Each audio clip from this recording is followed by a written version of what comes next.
Welcome to the show. It's nice to see you back again. Today's show is going to be on what's happening in Truckee. And for the first half of our show, we have Dan Wilkins, who is our town engineer. Welcome, Dan. Nice to have you on the show. Thank you. And welcome back to Duane Hall, who is a star of Truckee Talks. And Duane is also our town planner. It's nice to have both of you on the show. Thanks for having us. Guys, let's talk about what's going on in Truckee. And Dan, your department has been hugely busy, as the town staff in its entirety has been. First of all, give us an update on the roundabout. It opened up over the December winter. 3rd. Great. And what's the response been? Generally, it's been positive. Most of the feedback we've gotten from the community is that they were nervous about it when it was going in, but they seem to be pleased, and it seems to be working effectively now. Have you noticed that it's calmed traffic down as far as downtown or crossing the railroad tracks? Definitely. Great. It seems to be slowing traffic down as you come into downtown from under the freeway. As long as people can figure it out. Remember, when you get into the roundabout, you turn right. Always turn right. And don't back up. Exactly. Okay. Well, you've got a lot on your plate coming up for 99. Yeah. Let's get some updates on some items that we talked about on this show last year, starting with the Glenshire Bridge. The Glenshire Bridge, it's about halfway done right now. Mm-hmm. They've the half of the bridge that is done is the half you can't see. It's the footings and the piles that are going to hold the bridge up when it's finished. We're expecting that'll probably get started around mid-May to the beginning of June, depending on weather. Mm-hmm. And the contractors will be back working through probably mid-November, and hopefully we'll have it open to traffic about that time. So you're thinking it might actually open in 99? That's our plan. Well, that's good to hear. Yeah. That's good to hear, and good for the Glenshire residents getting around out there. Do you anticipate closing the old bridge at all before the new one is opened? No, there could be periods of, a half hour on days when we're adjusting the roadway. The road's going to be realigned from where it is now to go across the new bridge, and we may have to do some work, some road closures at that time. In worst case scenario, of course, the Glenshire residents can go back towards Floreston and get on the highway there if they needed to. In worst case, yeah. Yeah. But Okay. we'd provide plenty of notice on those days if they do occur. Great. Well, it's nice to know that that's moving forward. Hey, Duane. Welcome back to the show. You've also had your plate full. And one of the things that you've come forward with is the air quality management plan? Yeah, that's correct. It's took a while to put it together because of the other town priorities, but we have a draft in front of our advisory committee in which they'll be reviewing it, and hopefully we'll be able to get it to the town council in April, at which time they'll be accepting it, and then we'll be putting together some public hearings to get the information out to the public and also to get some input from them on whether or not we're proceeding in the right direction. What do you expect to do with this air quality plan? What are your expected results, and how will you get there? The air quality plan is focused on particulate matter, which is our problem pollutant. We've exceeded the federal standards a couple of times in 1997, and what the plan is hoping to do is reduce the particulate emissions from both wood stoves and also from the dust that gets kicked up from the roads during the winter. And the approach that we're trying to take is, instead of regulations, try to come up with some financial incentives using the $300,000 of air quality mitigation funds that we got from the Union Pacific merger agreement, and also try to work with Caltrans and Placer County on trying to reduce emissions from the state highways and from the Martis Valley.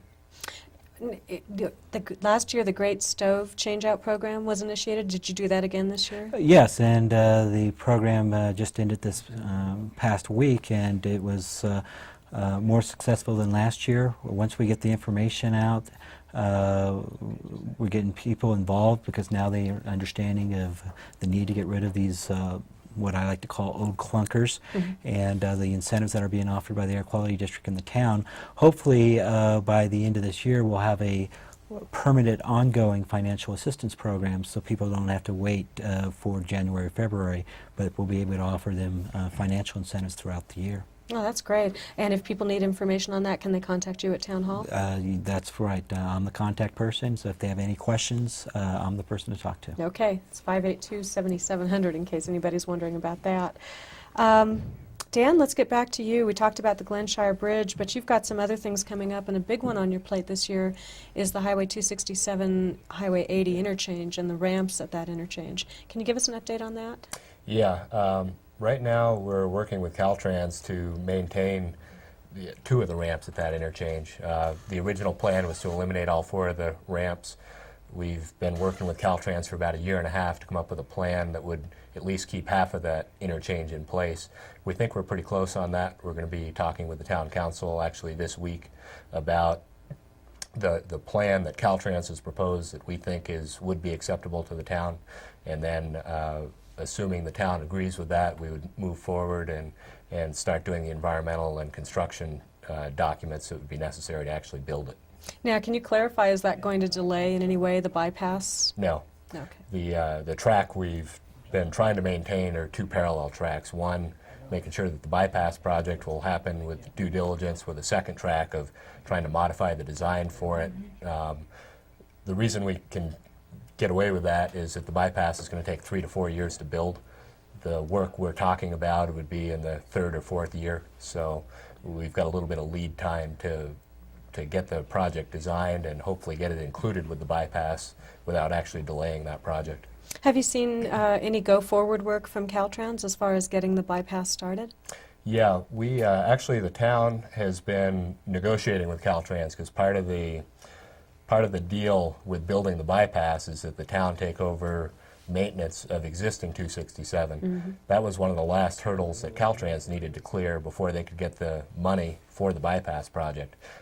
We think we've got an agreement with Caltrans on the terms by which the town will take over that maintenance, and the information we're getting from Caltrans is that that project should start in July of this year.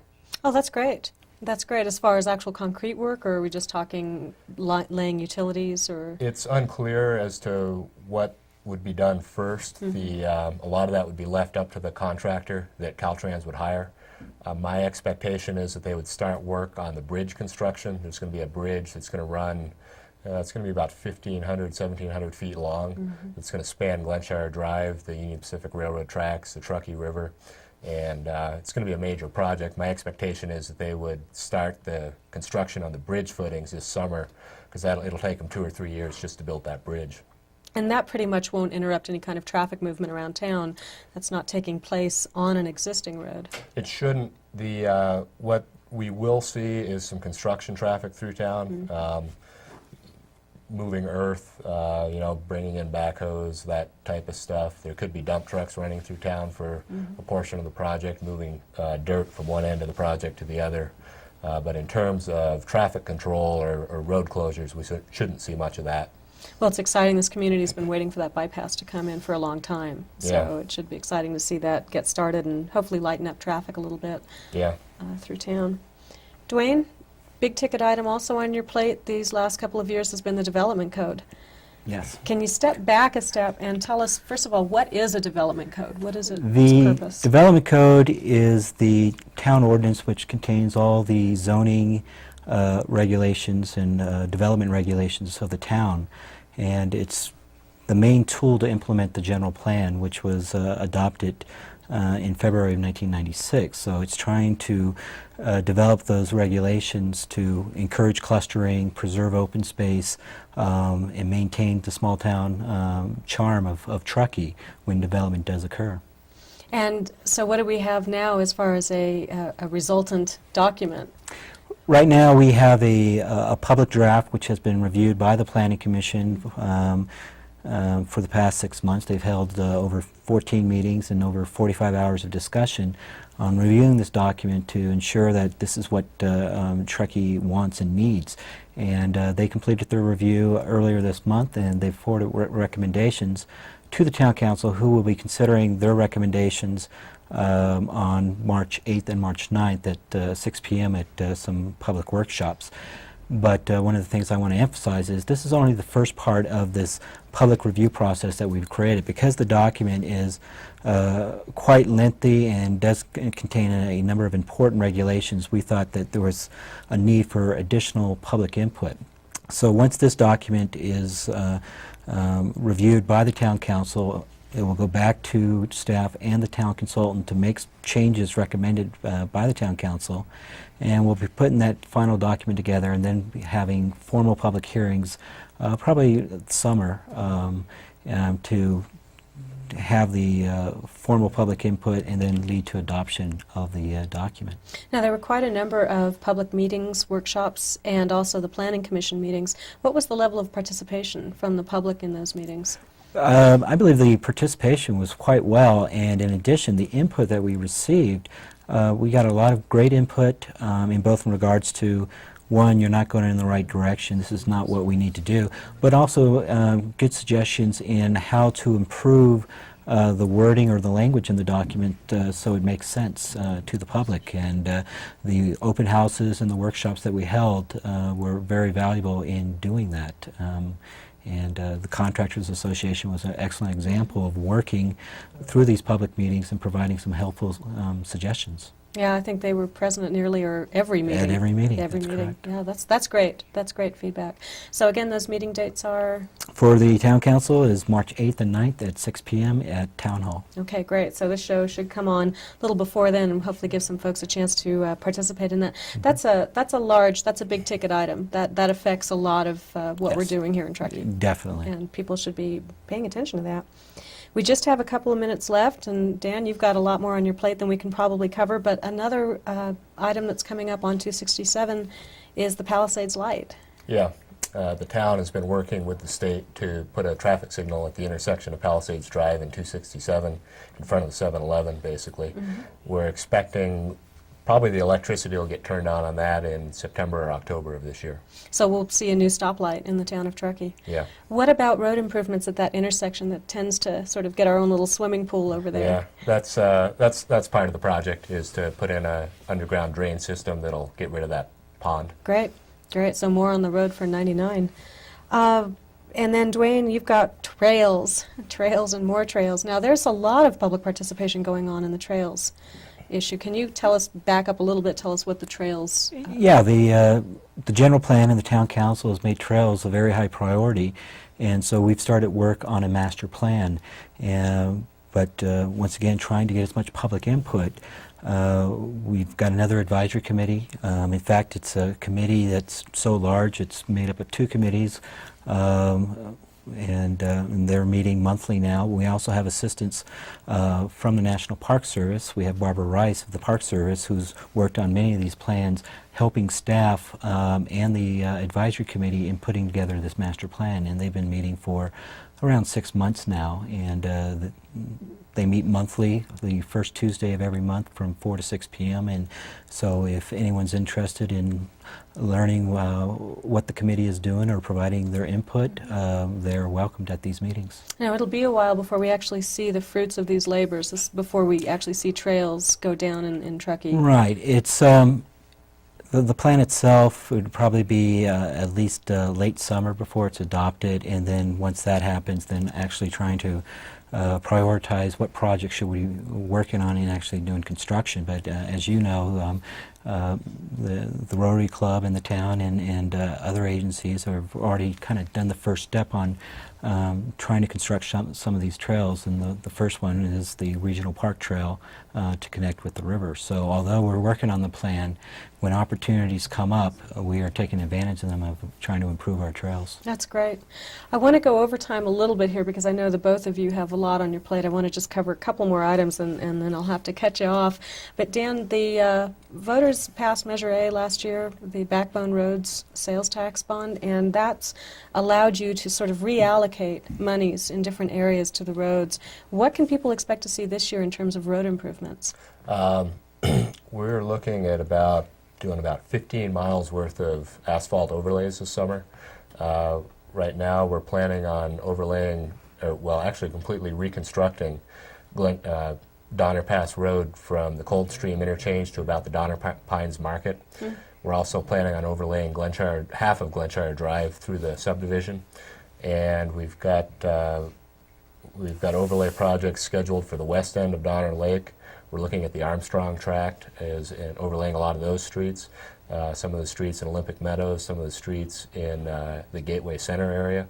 We're also looking at doing some overlay work in Glenshire, so we've got a very aggressive plan lined out for this summer. That's great. You know, they say that old saying, there's only 2 seasons in Truckee, winter and road construction, but it's really something for all of us to look forward to, getting these roads smoothed out.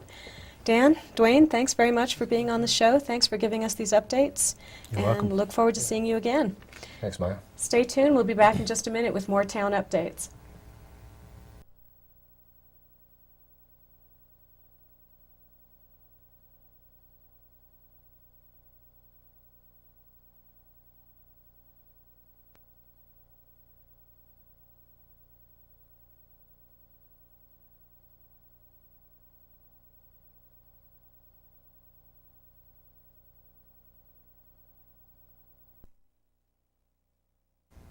Welcome back to the show. We're doing a show today on town updates, and with us for the second half of the show are Tony Lashbrook, Community Development Director. Nice to have you back, Tony. Nice to be here. And Dan Olson, Animal Control. Now, Dan, this is your first time on the show. Yes, ma'am. Welcome. It's Thank nice you. to have you here. Nice to be here. Dan, during the break between segments, we ran the ordinance on dogs and dog control, actually, here in town. Can you speak a little bit to what the issue was that was so prevalent in the newspaper and with letters, and how that was resolved? Yeah, what the issue was is that we had numerous complaints both to town council and into our office regarding the at-large problem, meaning dogs running loose in neighborhoods. And it wasn't specifically one neighborhood or another, it was most neighborhoods within Truckee.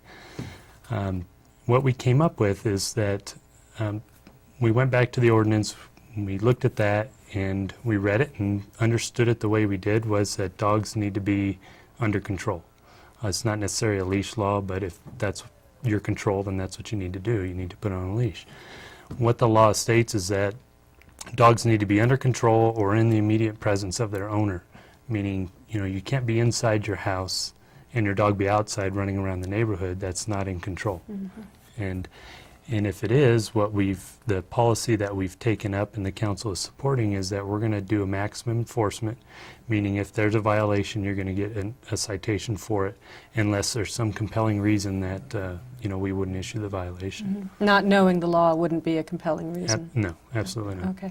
There's been some question as to what is really in control and what isn't, and I know that's difficult to define when you don't have a specific leash law to work with.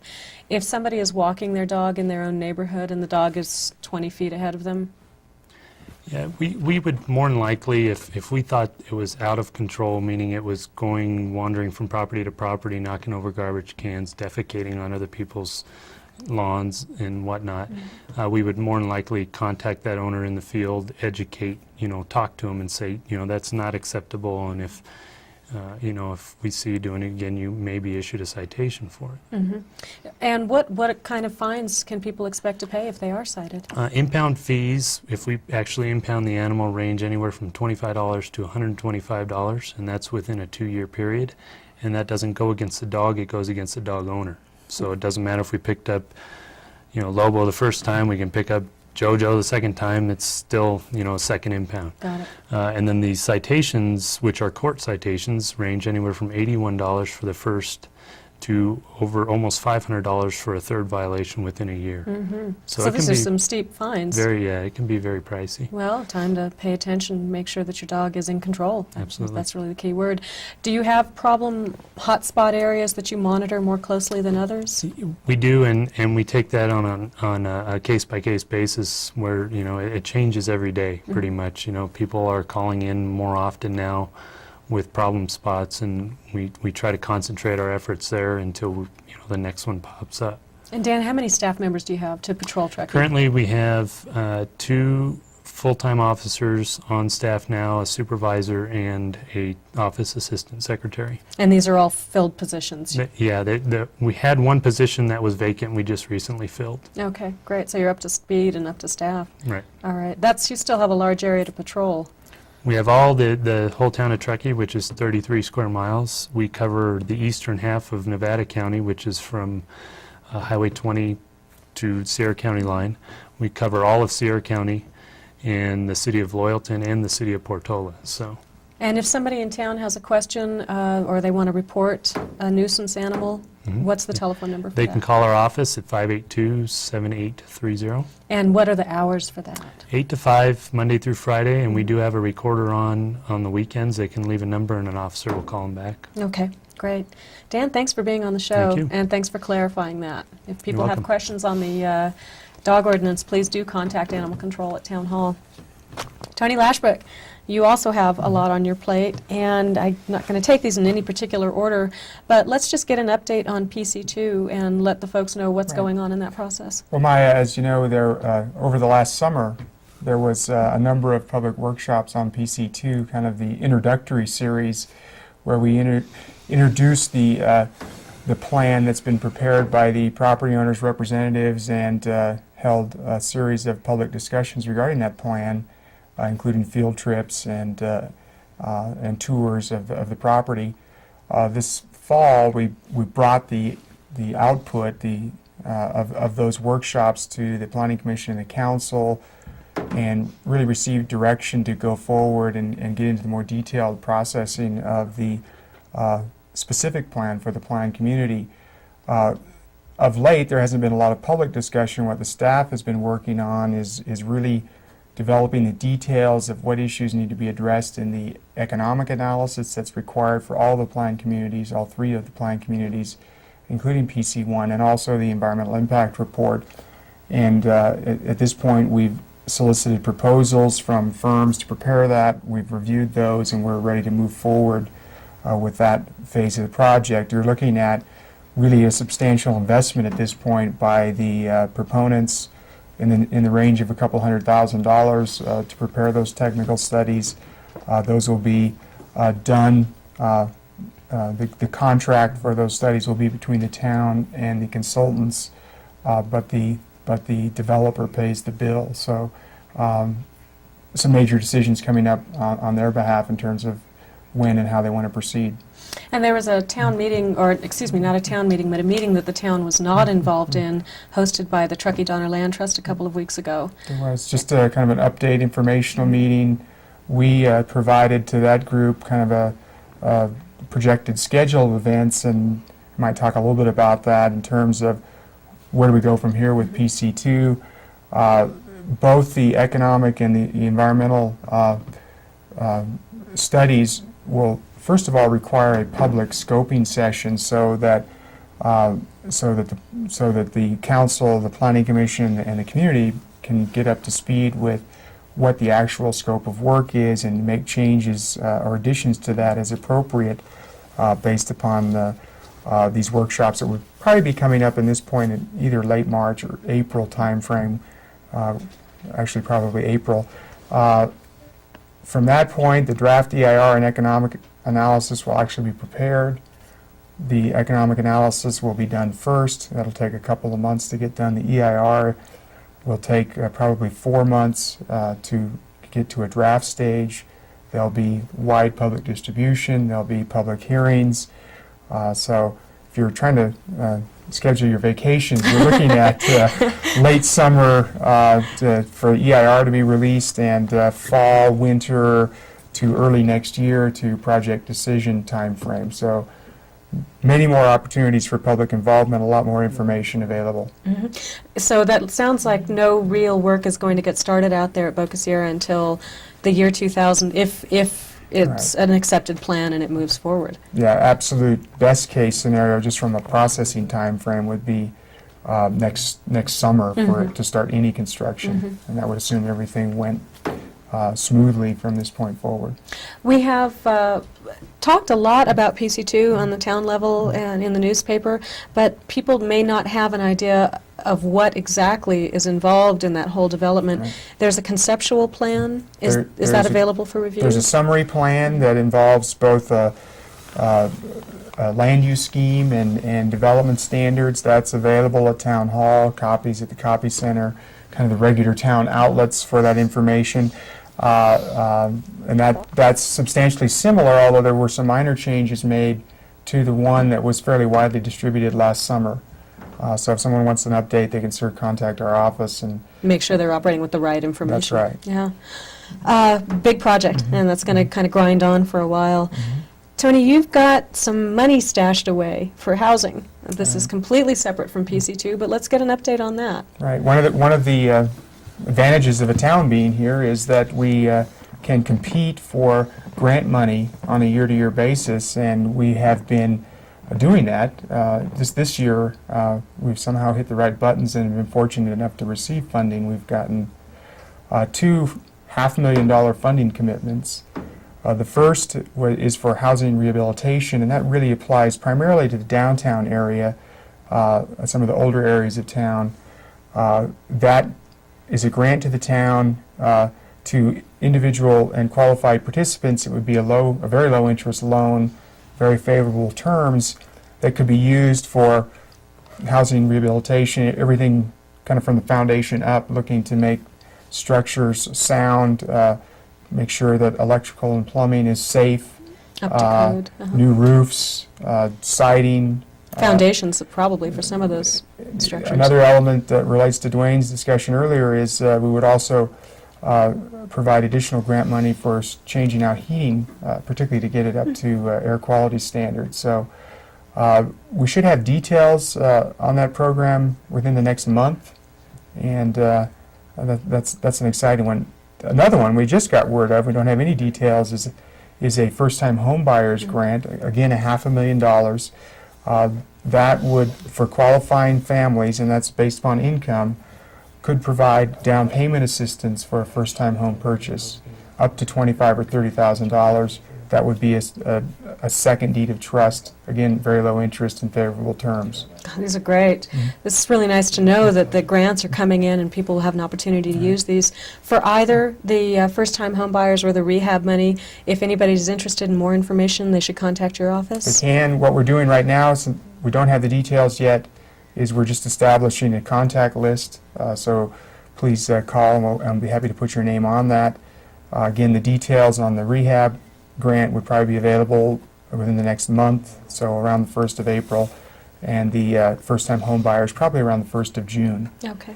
And I might add, when that money is paid back, that money keeps cycling in the town. It can be used for those or similar types of programs. So this is really the start of a real affordable housing program within the town. We become our own little building and loan organization. Well, that's great. That's super. Moving along, and I'm sorry to hurry you along here, but one last thing I wanted to touch bases on was the redevelopment agency in the town of Truckee and where that is right now. Well, the council adopted the redevelopment project area and the redevelopment plan for Truckee in November. And as we had talked about during the process, kind of then nothing happens. Really what it does is it sets the legal parameters in place that will allow part of the tax increment to start growing to fund redevelopment projects. So part of those will be housing as well. It'll really be probably 5 years before there's any significant income stream, so that there will be real redevelopment projects going on. We'll watch for that coming up in the future. Well, Dan, thank you very much for coming. Tony, nice to have you back on the show, and thank you both for the updates. Thank you. Very informative. And thank you for joining us on Truckee Talks. We'll look forward to seeing you next time. Hey, Rex. Yes, Bart. I think we need to have a party. You mean like a hoedown? Well, no, I mean more like a soiree. You mean like balloons and hats, Yep, streamers? that's exactly what I mean. How are we going to do that? For all your party supplies, it's Event Masters, your one-stop party shop. Sure is fun, isn't it, Rex? Yep. Could use a few more people, though. Event Masters, you bring the people, we'll bring everything else.